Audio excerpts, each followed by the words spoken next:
Welcome to Salem Witch Trials Daily. I'm Josh Hutchinson. This is Sarah Jack.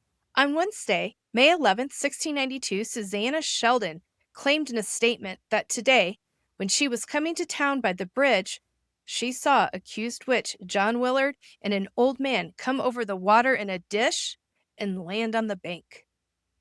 Later, while Susannah was completing her statement, John Willard, the old man, and Elizabeth Colson supposedly brought her the Devil's Book and tempted her to sign. Elizabeth Hubbard stated in a deposition that she also saw the apparition of John Willard today. He tormented her and urged her to sign his book. John Hathorne and Jonathan Corwin, the Salem magistrates, questioned George Jacob Sr. again today. Hathorne asked the afflicted if this was the man that hurt them, and while fighting off fits, they agreed he was. Judge Hathorne asked, "What do you say? Are you not a witch?" George said, "No, I know it not if I were to die presently." Mercy Lewis approached George, but reportedly fell into great fits. When Mercy's testimony was read, George called it false. Ann Putnam Jr. accused George of being a witch for 40 years. She and Abigail Williams pulled pins out of their hands and claimed George had stuck them there. George was asked if he had made a disturbance at a lecture in Salem. He said, "No great disturbance. Do you think I use witchcraft?" The judge said, "Yes, indeed." And George replied, "No, I use none of them." The magistrates also examined George's granddaughter, Margaret Jacobs. However, no record of that examination has survived. Ann Putnam Jr., Thomas Putnam, and John Putnam Jr. were all deposed today against George Jacob Sr. Anne said that during George's examination, she saw him most grievously torment Mary Walcott and Elizabeth Hubbard.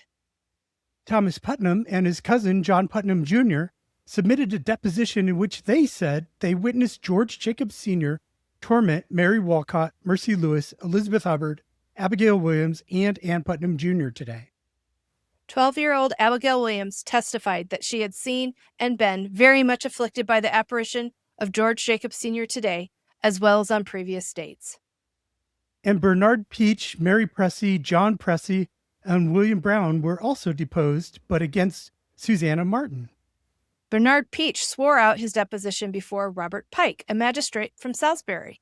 Bernard reported that about 6 or 7 years ago, while he was living at the house of Jacob Morrill in Salisbury, when he was in bed on a Sunday night, he heard what he called a scrabbling at the window, saw Susannah Martin come in through the window, and jumped down upon the floor.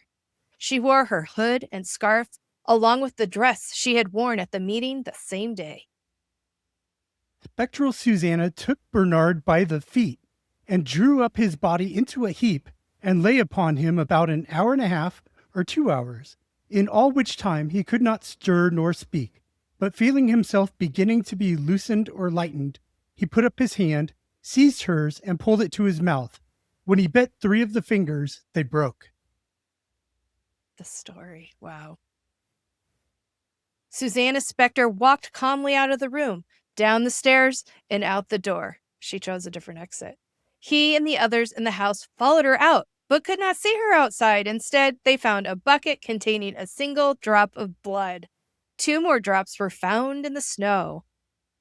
And they found a pair of footsteps about a foot from the threshold, but there were no tracks leading to or from this one pair of footsteps.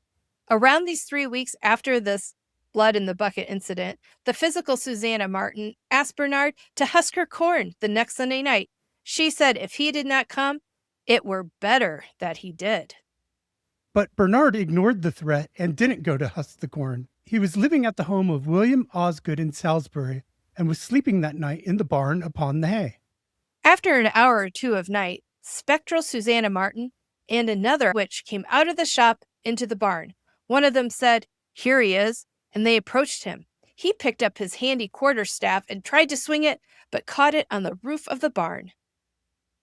The specters turned to go, but Bernard struck again successfully and knocked them both down.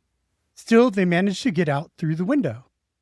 After this incident, the community circulated a rumor that Susannah Martin's head was broken, but Bernard didn't see that for himself. John Pressy also gave a deposition to Robert Pike at the magistrate's home in Salisbury.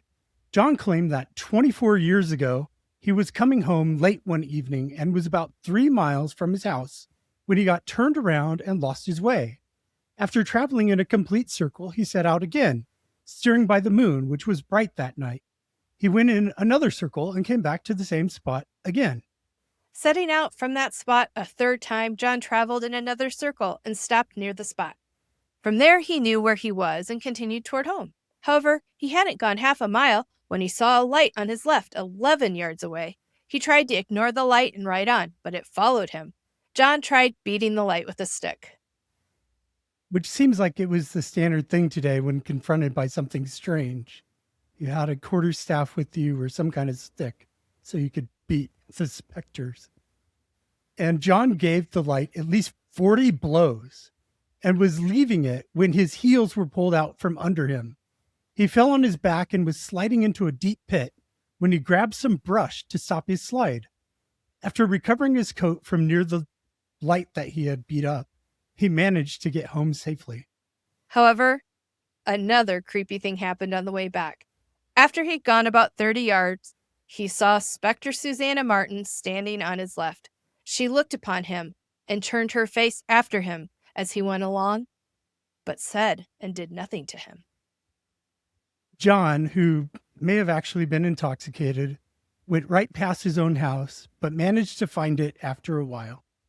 John and his wife Mary testified that years after he'd testified about his encounter with the lights, Susannah Martin came to the Pressy house and made a federal case about it, reviling them with many foul words, saying they had taken a false oath and that they should never prosper, particularly that they would only ever have 2 cows. And William Brown of Salisbury went further back. He testified to Robert Pike that 31 or 32 years ago, his wife, Elizabeth, who he described as very virtuous with a host of virtues, she was going from their house to the Salisbury mill, and she met Susannah Martin. But just as they came together, Susannah vanished out of sight.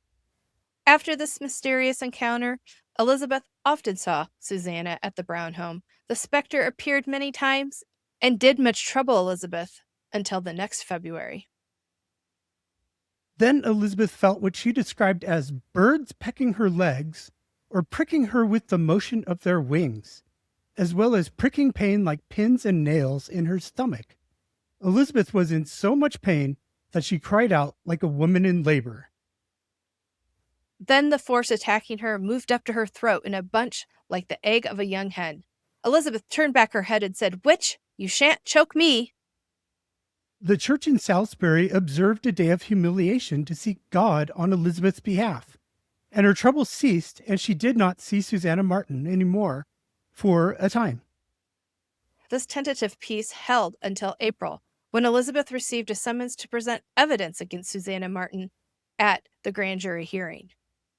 And sometime after this, Elizabeth was milking her cow when Susannah appeared behind her and, weeping grievously, told her that she should make her the most miserable creature for defaming her name at the court. 2 months after this threat, William Brown came home from a trip to Hampton to a wife who was so upset she wouldn't have him and was insisting they'd been divorced by a Mr. Bent of Albury, England. William testified that his wife Elizabeth was under a strange kind of distemper and frenzy, incapable of any rational action, though strong and healthy of body. William was reporting on behalf of his wife because she could not testify herself due to what he believed was her affliction. Doctors Fuller and Crosby were called to see Elizabeth and give her some relief, but they both said her distemper was supernatural and no sickness of body, that some evil person had bewitched her. Susannah North Martin was acquitted of witchcraft in 1669, which is what this testimony is about that happened 23 years before the Salem witch trials. But those old charges were obviously brought back out for the Salem witch trials. They're talking about what they had testified to 24 years ago. These charges that are in these testimonies have nothing to do with what she's actually charged with in court in 1692. Susannah North Martin was indicted, tried and convicted on June 29th for afflicting Mary Walcott and Mercy Lewis during her May 2nd examination.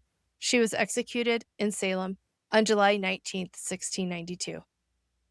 For more on the Salem witch trials and other witch trials, check out our other two podcasts, The Thing About the Salem Witch Trials and The Thing About Witch Hunts.